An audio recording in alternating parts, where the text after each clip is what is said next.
भारत में यूरोपीय जातियों का आगमन या यूं कहा जा सकता है, भारत में यूरोपीय देशों का आगमन जो हुआ वह यूरोपीय देश जो थे भारत आने का जो उनका क्रम था, सबसे पहले पुर्तगाली, फिर डच, फिर ब्रिटिश, फिर डेनिश, फ्रांसीसी और स्वीडिश। मुख्य रूप से चार यूरोपीय देशों ने भारतीय इतिहास को मध्य 15वीं शताब्दी से 1947 तक प्रभावित किया। उसमें पुर्तगाली, डच, ब्रिटिश और फ्रांसीसी मुख्य रूप से थे। यूरोप महाद्वीप व एशिया महाद्वीप के मध्य जो प्रारंभिक व्यापारिक संबंध स्थापित हुए, उन व्यापारिक संबंधों के बाद वह व्यवस्था उपनिवेशवाद तक पहुंची। फिर उपनिवेशों पर राजनीतिक पहले आर्थिक नियंत्रण के उपरांत राजनीतिक नियंत्रण पर गुलामी का दौर। यूरोप महाद्वीप की जो स्थितियां थी, अगर हम मध्य 15वीं शताब्दी या 1450 के आसपास की अगर हम बात करें, तो यूरोप महाद्वीप अंधकार महाद्वीप के रूप से के युग से गुजर रहा था। वहाँ पर जो घटनाक्रम हुए, पुनर्जागरण की घटना, पुनर्जागरण से वे लोग यूरोप महाद्वीप के पूर्व की ओर स्थित एशियाई देश भारत की समृद्धि की ओर आकर्षित हुए। उस समय में भारत में मुगल काल था। भारत में यूरोपीय कंपनियों का जो प्रारंभिक आगमन था, उसके लिए यूरोपीय देशों की व्यक्तिगत स्थितियां, या यूं कहा जा सकता है यूरोपीय देशों की जो स्थितियां थी वो उसके लिए जिम्मेदार थी। वे महाद्वीप से पार ऐसे भौगोलिक क्षेत्रों की खोज करना चाहते थे जिनसे वे व्यापार करते हुए स्वयं के राष्ट्र को समृद्ध और शक्तिशाली बना सके। यूरोपीय देशों का आगमन, यूरोप महाद्वीप में समुद्री व्यापारिक देश स्पेन, पुर्तगाल, ये अपने समुद्री मार्गों के लिए प्रसिद्ध थे।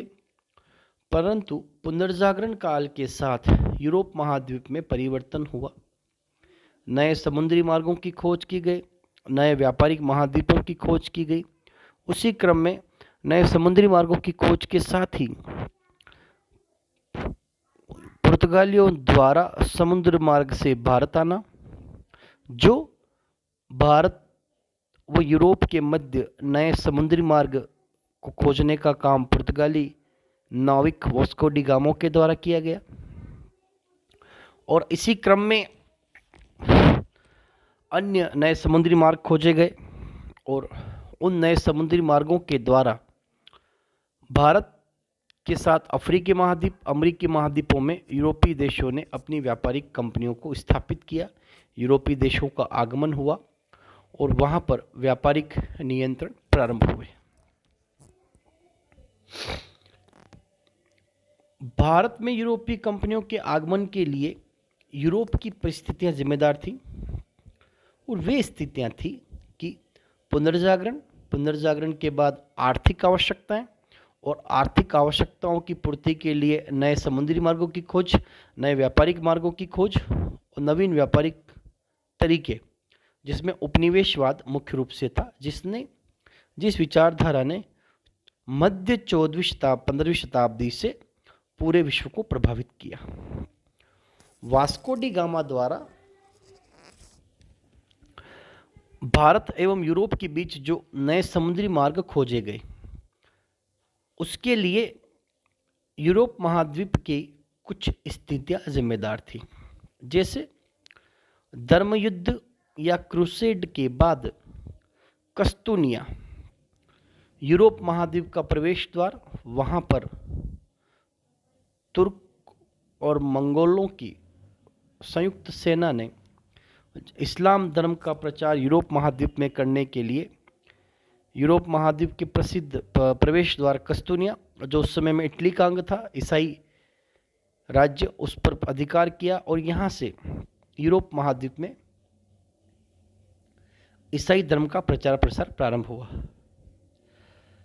कस्तूनिया पर तुर्कों के अधिकार से यूरोप महाद्वीप नवीन सभ्यता और संस्कृति, तुर्क सभ्यता और संस्कृति के संपर्क में आया, जिसका प्रभाव ये पड़ा कि वे अपने से ज़्यादा समृद्ध सभ्यता और संस्कृति के संपर्क में आए और उसके अनुरूप उन्होंने अपने यहाँ सुधार करना प्रारंभ किया। कस्तूनिया पर तुर्कों का अधिकार होना, यूरोप महाद्वीप में उपनिवेशवाद का प्रारंभ, शुरुआत, जहाजों का निर्माण होना, जल परिवहन में प्रगति, पुनर्जागरण, कला, साहित्य और विज्ञान के क्षेत्र में जो बदलाव हुए, उसका प्रभाव संपूर्ण विश्व पर पड़ा। तुर्क और मंगोलों का जो मुख्य देश था भारत, मध्य एशियाई देशों में स्थित भारत के साथ व्यापार करके अधिक धन कमाने की लालसा ने भी यूरोपीय देशों को भारत की ओर प्रेरित किया। इससे पहले यूरोप एवं एशिया के व्यापार पर केवल वेनिस एवं जेनेवा के व्यापारियों का ही अधिकार था। एशिया का अधिकांश व्यापार अरब वासियों के हाथ में था एवं भूमध्य सागर तथा यूरोपीय व्यापार इटली वालों के हाथ में था। तो व्यापारिक एक छत्र था, अरब व्यापारी, और इटली के व्यापार को समाप्त करने के लिए नए समुद्री मार्गों की खोज की गई और भारतीय क्षेत्रों के साथ नए व्यापारिक संबंधों को स्थापित करने के लिए यह नया समुद्री मार्ग, जो पुर्तगाली नाविक वास्को डी गामा के द्वारा किया गया, यह महत्वपूर्ण खोज थी, नए समुद्री मार्गों की खोज, जिसने विश्व के इतिहास को एक नया आयाम दिया। वास्को डी गामा यह पुर्तगाली नाविक था, निवासी था। पुर्तगाल के शासक के सहयोग से वास्को डी गामा यूरोप के पुर्तगाली क्षेत्र से भारतीय क्षेत्रों की खोज के लिए निकला और यह केप ऑफ गुड होप अर्थात उत्तम आशा अंतरिप होते हुए एक गुजराती पथ प्रदर्शक अब्दुल मुनीक की सहायता से कालीकट के बंदरगाह पर कप्पक डाबू नामक स्थान पर 17 मई 1498 को अपनी 2 माह की कठिन यात्रा के बाद वास्को डी गामा दक्षिणी भारत के कालीकट बंदरगाह पर पहुंचा और यह उसके द्वारा खोजा गया नया समुद्री मार्ग था। कालीकट के तत्कालीन शासक जमोरिन ने वास्को डी गामा का स्वागत किया तथा इसके बाद पेड्रो अल्वरेज क्रेबल भारत पहुंचने वाला दूसरा पुर्तगाली था, जो 1500 में भारत आया और 1509 में वास्को डी गामा पुनः भारत से चला गया। वास्को डी गामा की जो भारत यात्रा थी वह इस मायने में महत्वपूर्ण थी कि जाने अनजाने में वास्को डी गामा जिस मार्ग की खोज के लिए निकला वह भारत के दक्षिणी तट तक पहुंचा और यहीं से वास्को डी गामा पुर्तगाली और भारतीय व्यापारियों के मध्य संबंध स्थापित हुए। पुर्तगालियों का भारत में जो विकास हुआ, 1503 में कोचिन कोलम्बम में पुर्तगालियों ने अपनी प्रथम फैक्ट्री को स्थापित किया। फ्रांसिस्को डी अल्मोडा यह भारत में प्रथम पुर्तगाली बनकर भारत आया, जो 1509 में मिस्र, तुर्की व गुजरात की संयुक्त सेना को पराजित करते हुए दमन व दीव पर उसने अपना अधिकार स्थापित किया और इसी ने, अल्मोडा ने ही ब्लू वाटर पॉलिसी अर्थात नीले पानी की जो नीति स्थापित की थी पुर्तगालियों के लिए, जिसका उद्देश्य था कि हिंद महासागर में जो समुद्री मार्ग है, नीले पानी जो मार्ग है, उस पर पुर्तगाली नियंत्रण स्थापित किया जाए। और इस कार्य को करने की शुरुआत अल्मोड़ा के द्वारा दी गई। उसका उद्देश्य था कि पुर्तगालियों ने ही हिंद महासागर से सटे हुए भारतीय क्षेत्र की खोज की है, तो उनका यह पहला अधिकार है कि वे नीले पानी की नीति या ब्लू वाटर पॉलिसी के अंतर्गत उस क्षेत्र पर अपना नियंत्रण स्थापित करें। Vasco D gamma Almora, Almora के बाद अल्फासो डी अल्बुकर्क भारत आया। भारत में यह पुर्तगाली शक्ति का वास्तविक संस्थापक माना जाता है। पुर्तगाली सेना में भारतीयों की भर्ती करना, पुर्तगालियों को भारतीय स्त्रियों से विवाह के लिए प्रोत्साहित करना, अपने क्षेत्र में सती प्रथा पर रोक लगाना, बीजापुर के आदिल शाह से गोवा को जीतना, दक्षिणी पूर्वी एशिया की महत्वपूर्ण मंडी मलक्का पर पुर्तगाली नियंत्रण स्थापित करना तथा फारस की खाड़ी में स्थित हरबूज पर अपना अधिकार स्थापित करना, यह कार्य अल्बुकर्क के द्वारा किया गया। पुर्तगाली प्रारंभिक जो भारत आए, Vasco D gamma, Almora, Albuquerque, ये काफी लंबे समय तक अपने कार्यों से पुर्तगाली क्षेत्रों में अपना प्रभाव स्थापित कर पाए। और इनका अधिकार का जो क्रम था, गोवा 1510,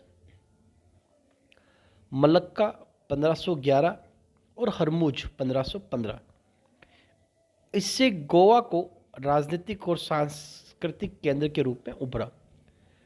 निनो डी कुन्हा गोवा को पुर्तगाली राज्य की औपचारिक राजधानी बनाया। इसने सेंथोमी, मद्रास, हुगली बंगाल तथा दीव में पुर्तगाली बस्तियों की स्थापना की। अन्य तथ्य जो हैं वो हैं बंगाल के शासक मसूद शाह द्वारा पुर्तगालियों को चटगांव और सतगांव में व्यापारिक कंपनियों को खोलने की अनुमति दी गई। अकबर की अनुमति से हुगली में पुर्तगालियों ने अपनी कंपनी की स्थापना की। शाहजहां ने पुर्तगालियों के अधिकार से हुगली को छीना। भारत में पुर्तगालियों के पतन के क्या कारण थे? पहला तो ये भारतीय स्त्रियों से विवाह करना तथा धर्मांतरण। पुर्तगाली शासकों ने भारत में जहां जहां पर रहे वहां पर उन्होंने अपने धर्म, ईसाई धर्म का प्रचार प्रसार प्रारंभ किया। और यह धर्मांतरण का जो कारण था, इसकी वजह से पुर्तगालियों को भारतीयों का विरोध झेलना पड़ा। व्यापारिक प्रशासन में अकुशल था। रिश्वतखोरी एवं शासकीय नियुक्तियों में भ्रष्टाचार तथा भारतीय क्षेत्रों में डचों का प्रवेश और उन्हें जो सैन्य चुनौती मिली, अर्थात सैन्य शक्ति का उन्हें सामना करना पड़ा डचों के द्वारा।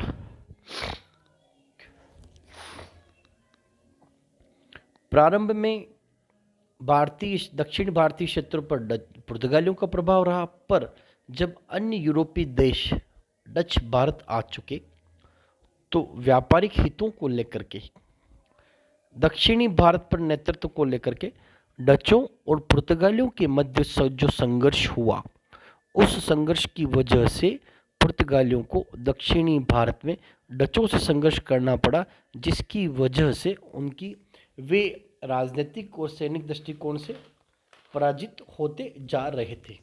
परंतु कॉर्टेज आर्मडा काफिला, यह समुद्री व्यापार पर नियंत्रण की व्यवस्था थी।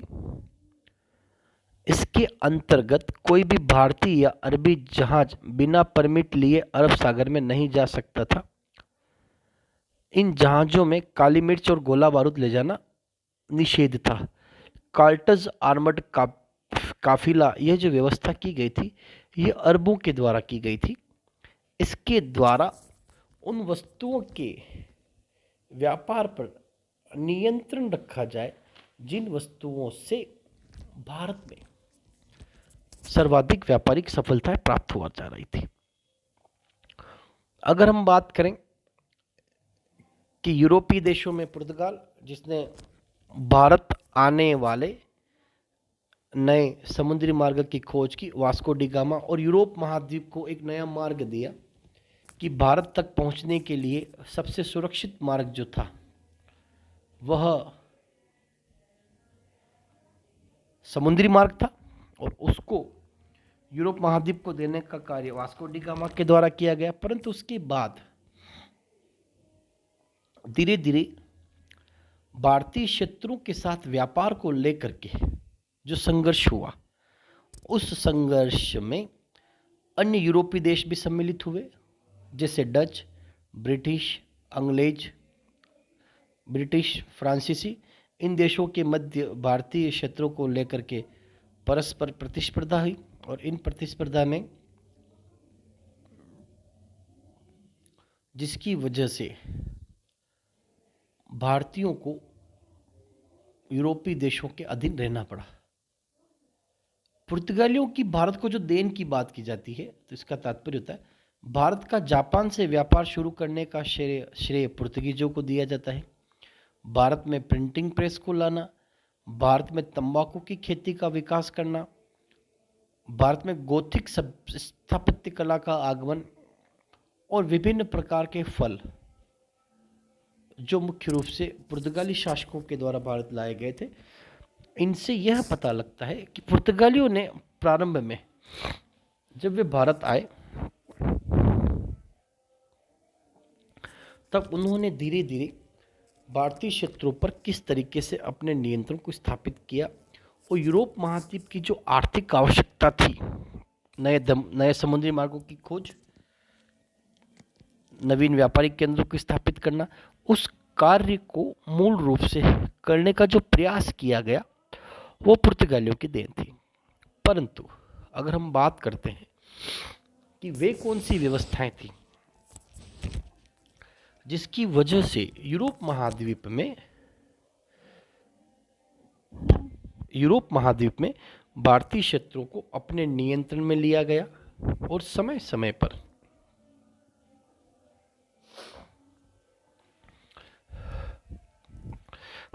पर भारतीय क्षेत्रों के साथ व्यापारिक संबंधों को स्थापित किया गया, और यूरोपीय देश क्यों प्रभावित हुए, यूरोपीय देशों की मुख्य आवश्यकता क्या थी, उन आवश्यकताओं को पूर्ण करने के लिए उन्होंने औपनिवेशिक व्यवस्था को स्थापित किया। और हम जानते हैं कि जो मध्य 15वीं शताब्दी के समय में जो नवीन व्यवस्था स्थापित हुई, उस व्यवस्था का प्रभाव जो पड़ा, उपनिवेशवादी विचारधारा, पहले आर्थिक आवश्यकताओं की पूर्ति करना, और उसके बाद आर्थिक आवश्यकताओं की पूर्ति के साथ उन्होंने धीरे धीरे उन क्षेत्रों पर अपना सैनिक शक्ति के द्वारा अपना राजनीतिक नियंत्रण स्थापित किया। यह जो स्थितियां थी, यह बड़ी गंभीर और भयानक स्थितियां थी, जिसकी वजह से भारत के साथ पूरे विश्व में उपनिवेशवाद प्रारंभ हुआ, कोलोनिज्म हुआ, और भौगोलिक क्षेत्रों पर नियंत्रण को लेकर के शक्ति का उपयोग, शक्ति के साथ राजनीतिक व्यवस्थाओं पर नियंत्रण करना, जिससे कि भारत महाद्वीप, अमेरिकी महाद्वीप के साथ अफ्रीकी देशों में गुलामी का दौर प्रारंभ हुआ। और इसका सीधा साधा उदाहरण हम अमेरिकी स्वतंत्रता संग्राम, और उसके बाद एशिया महाद्वीप के भारत देश में हम देख सकते हैं कि किस तरीके से यूरोपीय देशों के भारत आगमन के बाद भारत में जो व्यापारिक नियंत्रण को लेकर के यूरोपीय देशों में जो संघर्ष हुआ, उस संघर्ष के बाद भारत पर औपनिवेशिक नियंत्रण हुआ, और उस औपनिवेशिक नियंत्रण को लेकर के लंबे समय तक भारतीय शासकों, भारतीय जनता को यूरोपीय देशों के साथ संघर्ष करना और पड़ा, और मुख्य रूप से इंग्लैंड के साथ संघर्ष करना पड़ा, और अपनी आज़ादी के लिए उन्हें संघर्ष करना पड़ा। उसका मुख्य कारण था नए समुद्री मार्ग और उनकी उपनिवेशवादी विचारधारा।